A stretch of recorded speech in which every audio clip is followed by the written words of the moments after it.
Welcome to SAS, short and sweet tips for the business sector from the Case Mastermind Group.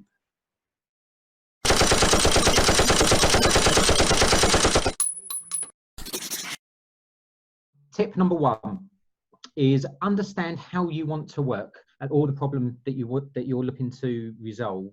Now I'm going to say something a little bit radical here. Everybody tries to jump in and says, I need a system to look after my stock. So they go off and get a stock management system.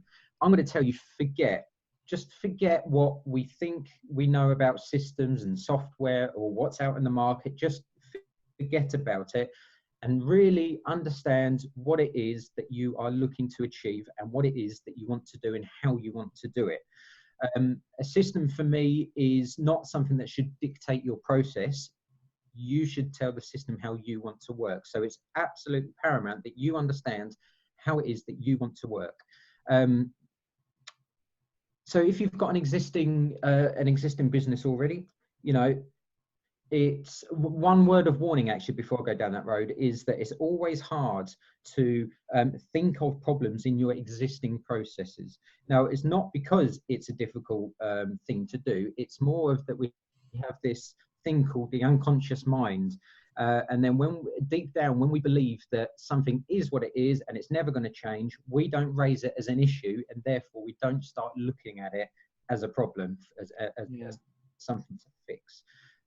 So that's why it's even more paramount to really start with a blank sheet of paper and understand how it is that you want to work. Look at your customer journey. How often do you want to be in communication with the customer? Look at all of that whole thing. When do you want to be reordering your stock? All of that sort of thing, that whole journey from start to finish needs to be considered right up front before you even think about what the system can deliver. You need to know what you want to deliver, and then look to go out and find the right system in order to do that. Now, if you're a startup, and I appreciate I've spoken a lot there about existing businesses, but if you're a startup, again, the same applies. Before you get going, start thinking about how you want to work, what you want the systems to do for you before you get along that journey. It's more time consuming once you get along that journey and you start dealing with the day-to-day stuff of your business. It's always more difficult and more time consuming to then take a step back, the time that you haven't got once you get going, take a step back and start looking at these things. So get it right. My advice to startups is just get it right at the beginning.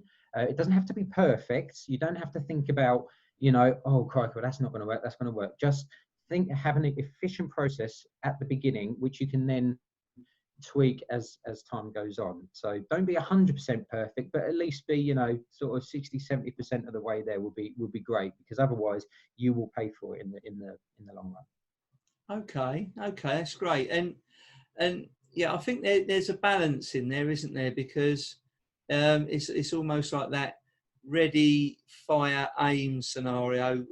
Too many people spend too long or can spend too long lining everything up before they start a business, that it almost becomes procrastination because they're looking for perfectionism.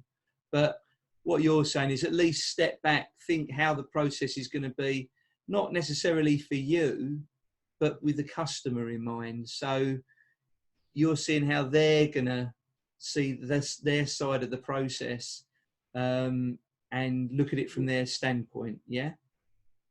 Yeah, absolutely. I mean, everything that we do, if I can add a bit of extra meat there, you know, everything we do is about the customer. Now, I referred to, you know, purchasing of stock there.